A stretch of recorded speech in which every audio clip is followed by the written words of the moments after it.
new week, Erev Chag Shavuot, Parshat Nasso here in Eretz Yisrael. This week we discussed both Parshat Nasso and Chag Shavuot, but we started with a very basic, important question about a pasuk that we say every single day. What does it actually mean? Because every day we start our day with Birkat Kohanim. What are we saying over there in the third pasuk of Yisa Panav elecha? Yeah, because we saw that Yisa is to favor, and as Chazal already asked, it says that God doesn't favor. Lo Yisa Panim. So how suddenly are we asking God every day Yisa Panim? And we dived into the meaning of each one of these words of Panim and of Yisa, and we learned a lot of important lessons from taking that deep dive into the deep meaning of the Hebrew word. Exactly. There's so much to unpack in this simple pasuk, in this simple phrase of Yisa Panim, of Yisa Hashem Panav elecha ve'asem lecha shalom. What does it actually mean? How do we get this blessing? How can we have this blessing rest upon us? What do we have to do? And we connected it to Megillat Rut. That's all about chesed. These two things are incredibly connected. And if you can't answer that question that you asked, how does HaKadosh Baruch Hu favor us? You should probably watch this video since we say these psukim every single day. So what are we saying there? Hope you enjoy it.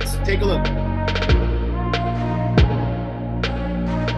So yeah, it's Erev Chag Shavuot and also Erev Shabbat Parshat Nasso here in Eretz Yisrael. This week, what I want to talk about is the very famous Birkat Kohanim. Now, I know we talked about it in the past. We talked about the general concept of Birkat Kohanim. Why are the Kohanim even blessing Am Yisrael? Why Dafka the Kohanim? Why specifically the Kohanim? We'll link that video, of course, at the end of this one. This week, I want to focus on one of the three psukim in Birkat Kohanim, the third pasuk of Yisa Hashem Panav elecha ve'asem lecha shalom. Because when you look at that pasuk, you really have to ask the very basic question that was already asked in the time of the Gemara and the Midrash in different places, which says, how can we ask HaKadosh Baruch Hu to favor us over others if favoring people over others is something you're not allowed to do? The Torah itself says about HaKadosh Baruch Hu, lo Yisa Panim ve'lo yikach shochad. It says that he doesn't do Nesiat Panim, he doesn't favor other people. So how can we ask him every single day, Yisa Hashem Panav elecha? How can we ask for that? So again, the Gemara already and the Midrash already asked these questions and they bring their answers, but on the Pshat level, like we try to do in our videos, we have to understand, what are we really asking for? What is this pasuk again that we say every single day? What does it mean? What does Yisa Hashem Panav elecha ve'asem lecha shalom actually mean? Yeah, that's fascinating. Actually, what the Midrash says is even more confusing, because to try to answer this, it says, oh, you know why I favor you? Because Am Yisrael favors me, so I favor them. Great! That's exactly what favoring is about. Someone did you a favor, and now you're giving them because they did a favor. That's exactly what you're not supposed to do. How is that an answer? Midrash actually describes it as follows. Hashem told Am Yisrael, ve'achalta ve'savata u'berachta, when you eat and you're satisfied and you're full, then you should bless. But they sit at a table and they don't have enough to eat, and they just had a little bit, a kazait, and they say a blessing over that. So by them favoring me, then I favor them as well. What is going on here? I think we have to understand, what does this concept actually mean? When you favor someone, why is it wrong? Because it's not just. There is a certain thing that happened. They did something wrong, and you shouldn't favor someone over others or ignore the reality, ignore what they did. But maybe we could actually look at the words in Hebrew and we'll notice that it's something deeper than that. Because the word Nesiat Panim means to lift up the face. But Panim also means the inside. Nesiat Panim can also mean to lift up your inside. What it means is actually that when I'm favoring someone, why am I favoring them? I'm favoring them because I see something else. I see that actually, even though on the outside things don't look too good, I see the inside, and instead of focusing on that outer layer, I lift up the inside. I marim, I noseh the pnim. I lift up that inside, and that's what becomes my focus. And therefore, I see something else. And therefore, I say, no, there's good here. And I ignore the bad that's on the outside. And based on that understanding, I think we can understand at a much deeper level what the Midrash is teaching us here. Because what does it say that Am Yisrael is doing? Am Yisrael, and it's interesting because there's another version of the Midrash where it says less, but this Midrash says it straight out there. It's not just that they happen to eat a little bit and they say a bracha on. It's that that's all they have to eat. They have nothing to eat. They're not satisfied, and they still look at what they have and appreciate it and see God's blessing in it and thank for that little bit they have, ignoring the reality, ignoring everything that's around them, ignoring the fact that they're suffering and they have nothing to eat and they're starving, and still they look beyond that. That's Am Yisrael's ability, Nesiat Panim. They're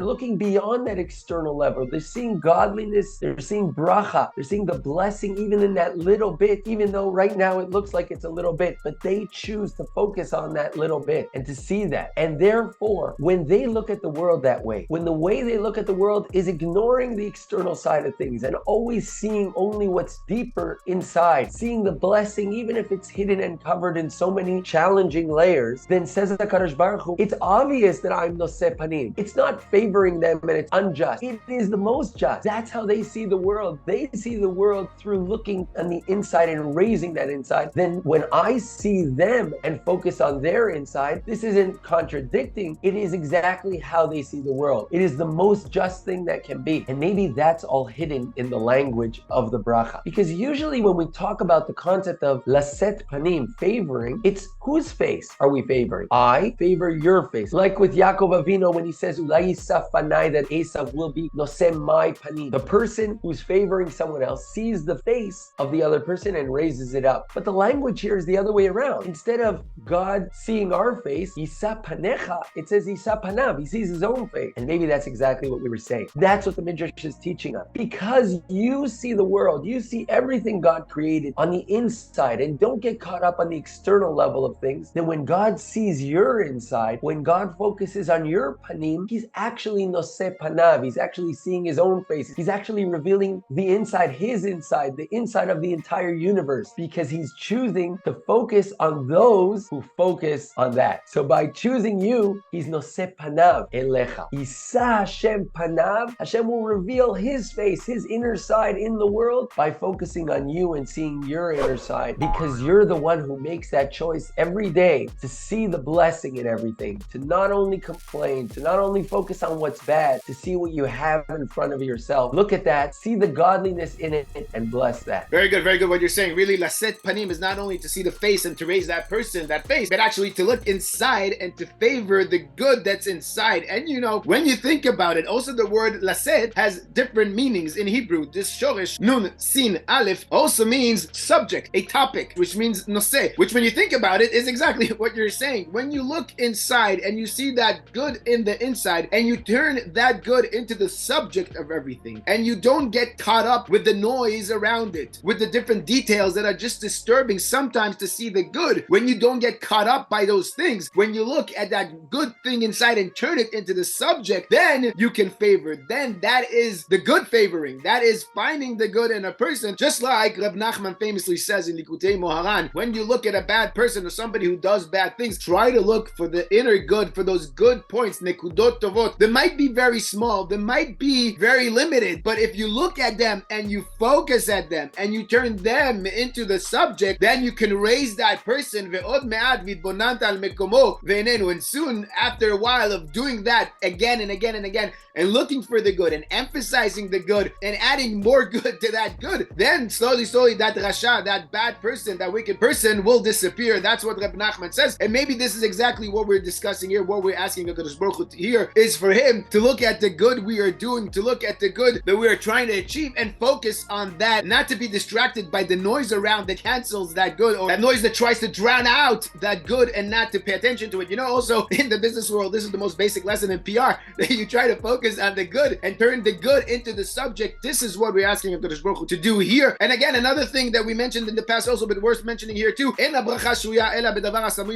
said that the bracha only exists in something that you don't look at, that doesn't have the eye on it, that doesn't have the vision on it. Maybe this is why we cover ourselves up in Birkat Kohanim not to look, because this is what we're saying here. Sometimes with your eyes, you're too distracted with the noise that's going on around. Close your eyes and look at the good inside. Look at the good inside, and then the bracha will be able to rest upon you. Maybe that's the connection between the bracha shruya and the Birkat Kohanim, and the fact that we cover ourselves every time during Birkat Kohanim. And you know, also, again, in one sentence, just think about it. This Parsha is called Parashat Nasso. The whole Parsha is about raising, whether it's to count and raising people by counting, like we discussed again a couple of years ago, and whether it's right after Birkat Kohanim, we get to the Nesiim, the people who were chosen out of Am Yisrael to represent Am Yisrael. And how are they chosen? By bringing the same korban every single day, each one of them. We discussed that too, also in the past years. But maybe this whole concept, this is what we see over here in Birkat Kohanim, all these ideas together of finding the good inside, not being distracted by the noise outside, finding that good and surfacing that good onto the top to try try to make as much good as you can. And from there, that's where the favoring comes out. Then everything turns into good. And we have to also link it to Megillat Rut that we will be reading on Shavuot. We know Megillat Rut is Megillat Chesed, and there's so much Chesed going on inside Megillat Rut. This concept of Panim, we find it also very interestingly where Rut herself falls on her face. Vatipol al panea. Why does she fall on her face? Because she's so overwhelmed by the good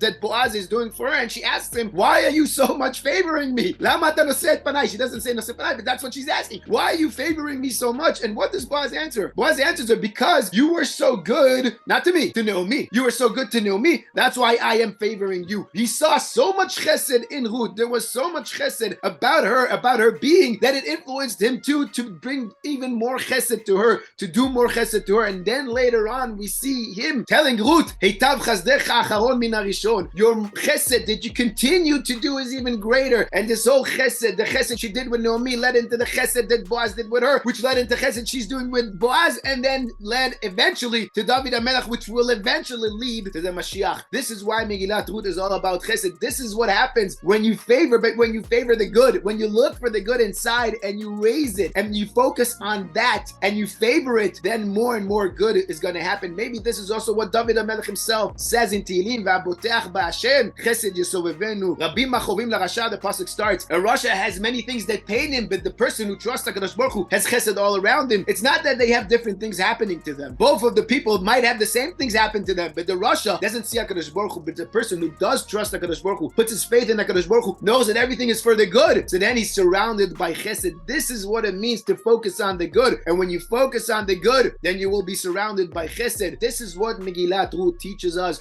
And this is what Birkat Kohanim that we say every single morning teaches us. We ask HaKadosh Baruch Hu to favor us because we are actually telling ourselves to focus on the good, to focus on the good in ourselves, to focus on the good on others, to focus on the good in the world. And out of this, not look through our eyes into reality, not through our enaim, but focusing on the good and the inside, raising it up, turning the good into the subject of the matter, not being distracted by the details and by the noise. And by that, the bracha will rest upon us. Yeah, it's actually very interesting when you think about that in Megillat Rut. What is he actually answering her? She asks, why are you favoring me? And he says, because you did something to someone else. How does that have anything to do with anything? But based on everything we're saying, we're actually saying that chesed, we assume, is always doing a favor for someone else. But actually, here we see chesed is a choice. You choose what type of world you want to live in. And if you live in a world of chesed and you surround yourself by doing chesed, then chesed is done to you. It's not a favor someone's doing to you. That's what he's telling her. You are chesed. That's the way you live your life. So by me doing chesed to you, it's not chesed. That's just how things are. That's who you are. And that's what Hashem is telling us. You choose to focus on the good. You don't get caught up in so many bad things you can see around yourself. And you focus, and as you said, you see your boteach b'Hashem, then chesed yisovenu. That's just the world you live in by fact. By me favoring you, I'm not doing something unjust. That is the world you're creating, and therefore it is the most fit for me to be Yisa Panim to you as you are Nesiat Panim to me. Very good. Beautiful, beautiful. We're out of time, so we'll end here. Again, we'll just remind the viewers, we've discussed Parshat, Nasso, and Shavuot so many times throughout the years, also in the different Parshas. Also, we talked about Shavuot back in Parshat a couple of years ago. Why is this Chag even called Shavuot? All these videos can be found on our YouTube channel with many other videos about different topics in Judaism and on the Parshas, and you can look it up. If you enjoyed this video, feel free to like it on YouTube, comment below, share it with your friends, and of course, if you haven't yet subscribed to the channel, please consider subscribing and help us grow our YouTube channel. Shkoyach Yitzi. Shkoyach Tuvia,